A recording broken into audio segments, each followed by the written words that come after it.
Hi, my name is Lisa. I did the Movement Awareness and Analysis class here at Wildfire Spring 2011. Some of the things that we went over were working with your intention behind your movement. It's not so much a dance class, and it was not a prop-centric class. It was just working with your body and understanding your body and your body's connections as connected to your expressions. Some of the things that we went over were working with your breath. Not necessarily changing your breath, but you can, but noticing your breath and knowing where your breath is while you're working. The first movement exercise that we did, I call the infinity. It's just getting in touch with your whole body. You need to connect, your bottom and everything that you don't really pay too much attention to. Starting from the crown of the head and dragging over, all the way over your face, full contact with your hands. Coming down your neck. Feeling that rib cage, the angle of the rib cage, which I emphasized several times, so that you can recognize the movement of your rib cage. Dragging down here, swooping over your bottom. Coming down the back of your legs and really feeling the back of your legs. You don't really pay too much attention to those legs, and that's really, really important to understand all of your muscles. What do you feel like? What do you work with? What's tight? What's not? Feeling the tops of your feet and coming all the way back up.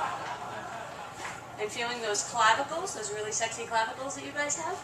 We're going to come all the way back up and doing it back again. And as we did in the class, do it a few times and then start paying attention to your breath and understanding how your breath works, where you're breathing more heavily, where you stop breathing. Do you want to stop breathing? Is that okay with you? Just noticing it and analyzing it on your own. There's no technique involved with any of this. The next exercise that we did a little bit of noticing the breathing on its own, just standing there. And then we did an exercise where we were sitting back to back with a partner and recognizing the relationship between your breath and your partner's breath. Paying attention to who may have seemed like they were leading, who was following, how that person made you feel, whether you knew them or not, whether you wanted to know them or not. The size of them, and breathing into each other and allowing one person to lead and another person to follow and switching back and forth between that.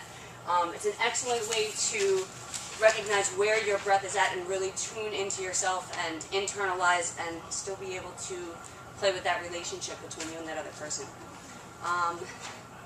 The next thing we did, we started working on some core distal work.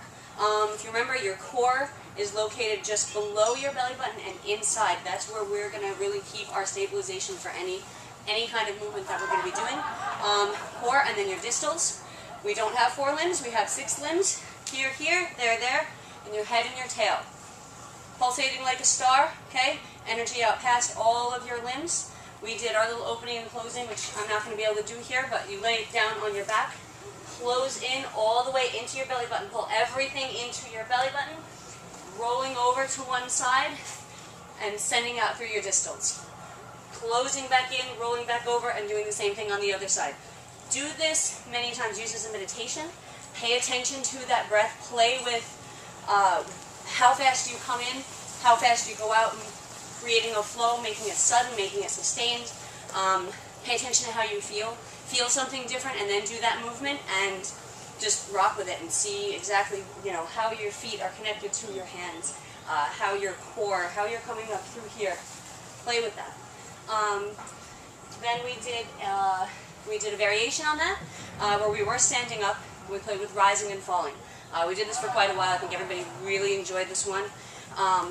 Rising, working with coming down, coming up from the floor, and rising, and paying attention to exactly where everything is. Don't rise like this. This isn't rising, okay? You're going to rise.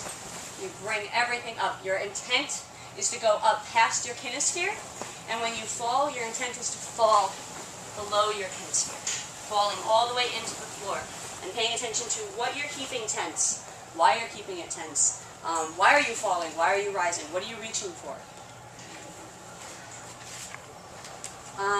Our next one was another really fun one, the yield, push, reach, and pull. Picking a focus, a concept or an object or a person. Yield, push, reach, and pull. And remember, we don't need our hands for this. We can yield, push, reach, and pull. Okay? And remember, you can yell, do it. None of you did it. Try it. Next we work with a little bit of head-tail play. Just paying attention to these new limbs that we've introduced for this in our core distal work. Playing with the relationships between your head and tail. Do you always do the little sexy wave thing? Do you do a little robot? Is your head in charge? Is your tail in charge? Is somebody saying yes? Is somebody saying no? Who's leading and who's following? Any kind of relationship. For those of you who did get the syllabus, I can email it to you as well. Anyone who got the syllabus is a nice long list of fun things to play with that. And then we did the same thing but doing partners, where we were mirroring each other's movements. Somebody was leading, somebody was following. And you guys got really, really into that. I really recommend doing that with anybody you possibly can. It's a really cool way to bond with somebody. Then we moved on to our authentic movement, which blew me away. Have a partner if you can. One person is preferably blindfolded, just to take away that whole having to close your eyes deal, and just moving. Pay attention to that distal work, pay attention to your core, play with your feelings, move. I'll give a little sample, kind of don't want to, but I will.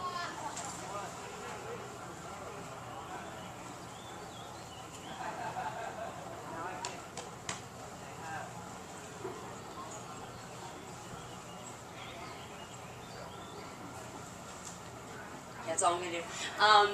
Moving whatever you want to move. Don't dance.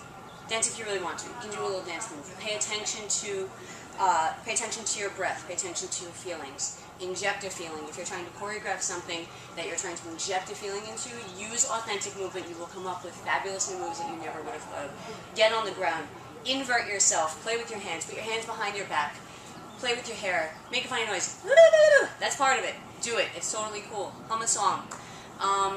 And do this extensively. It's going to really help you come to center yourself before and after your dance. And it's really, really useful for choreography. And thank you for allowing me to serve you. That was so absolutely wonderful. I learned a lot from you guys.